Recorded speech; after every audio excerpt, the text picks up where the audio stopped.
Hello friends, welcome জানাচ্ছি আমার YouTube channel. সবাইকে চলে এসেছি আপনাদের জন্য আরও একটা নতুন ভিডিও নিয়ে। সবাইকে জানাচ্ছি গুড মর্নিং। আজকে 7 তারিখ এবং আজকের কিন্তু খুব ইম্পর্টেন্ট ডে।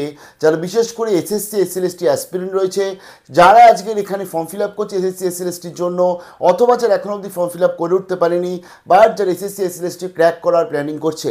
কারণ আজকের কিন্তু আমাদের কলকাতা হাইকোর্টে 3টে মামলা উঠতে চলেছে। 3টে মামলা কি কম্বাইন করে কিন্তু আজকে শোনা হবে, এমনটাই কিন্তু জানানো হয়েছিল গত 1 তারিখে যে জাজমেন্ট এসেছিল।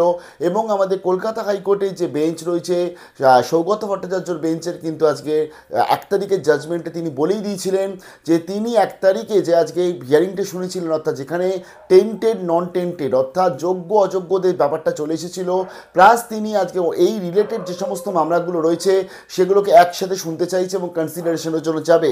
তার ফলে today is very important day. তার টোটাল পুঙ্খানুপুঙ্খ আপডেট আপনাদের কাছে শেয়ার করে দেবো।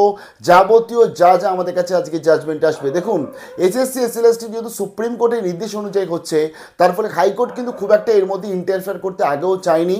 তো এবং আমরা বারে বারে শুনেছিলাম যে প্রত্যেকটি কোর্টেরই আজকে যারা জাস্টিস রয়েছে তাদের বক্তব্য যে সুপ্রিম কোর্টে গিয়ে এটাকে অ্যাপিয়ার করা হোক, সুপ্রিম কোর্টে গিয়ে এই প্রবলেমগুলোকে বলা হোক।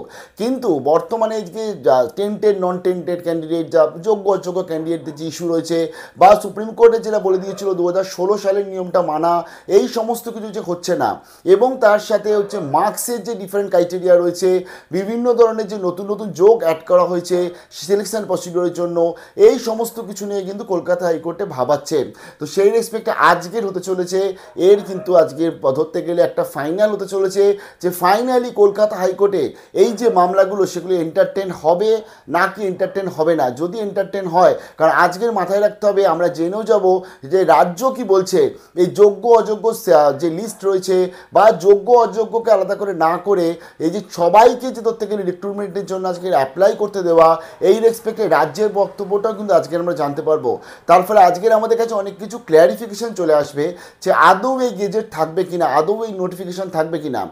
এবং সবথেকে বড় কথা হচ্ছে আরও একটা বক্তব্য কিন্তু প্রত্যেকবার আমরা হিয়ারিংয়ে দেখেছি উঠতে, সেটা হচ্ছে এক্সটেনশন। অর্থাৎ এই যে 31শে ডিসেম্বরের মধ্যে এত বড় প্রসেস কমপ্লিট করা, কারণ এটা কিন্তু শুধুমাত্র 13-14 হাজার আজকে চাকরির ব্যাপার নয়, এখানে প্রায় 40,000 স্টুডেন্টসরা কিন্তু বা 40,000 অ্যাসপায়ারিং ক্যান্ডিডেট যারা রয়েছে তারা কিন্তু অ্যাপ্লাই করবে, কারণ বিভিন্ন তার জন্য আলাদা আলাদা ভ্যাকান্সিস জেনারেট হয়েছে। তো সেখানে দাঁড়িয়ে এই টোটাল প্রসেসটা 31শে ডিসেম্বরের মধ্যে কমপ্লিট করা, যার মধ্যে অনেক লুপ ফল রয়েছে, যেটা জাস্টিস সৌগত ভট্টাচার্য 1 তারিখে নিজেই জানিয়েছিলেন। তো সেগুলো কিন্তু কিভাবে আজকে কমপ্লিট করা যায় সেদিকেও সবার নজর রয়েছে। বাট আজকের কলকাতা হাইকোর্টে 3টে হিয়ারিং রয়েছে এসএসসি এসএলএসটি মামলার, তার টোটাল আপডেটগুলো শেয়ার করে দেবো। কি ফাইনালি রায় এলো, কি এলো এই যে প্রবলেমটা বর্তমানে চলছে, বা ধরুন এই যে ফর্ম ফিল আপ চলছে, সেই ফর্ম ফিল আপ কি আটকে যাবে, নাকি আজকের এই যে ফর্ম ফিল আপের মধ্যে কিছু নতুন এডিশন হবে।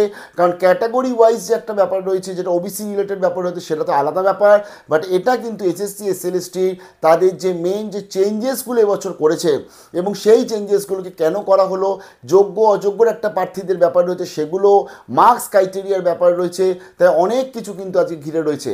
পরপর আপডেট শেয়ার করে দিচ্ছি, তার জন্য সঙ্গে থাকুন। সবাই ভালো থাকবেন, আশা করছি যা হবে যেন ভালো হয় এবং একটা যেন ফাইনালাইজ কিছু হয়ে যায়। কারণ প্রত্যেকদিন স্টুডেন্টসরা এই টেনশনের মধ্যে যাওয়া যে কলকাতা হাইকোর্ট কী বলবে, আজকের হাইকোর্টে কী মামলা উঠছে, তার থেকে একবারে শুনে নিয়ে একবারে সেই প্রবলেম সলিউশন করে দেওয়া আমার মনে হয় ভালো। তো দেখা যাবে কি আপডেট আসছে। Stay tuned with RGTech।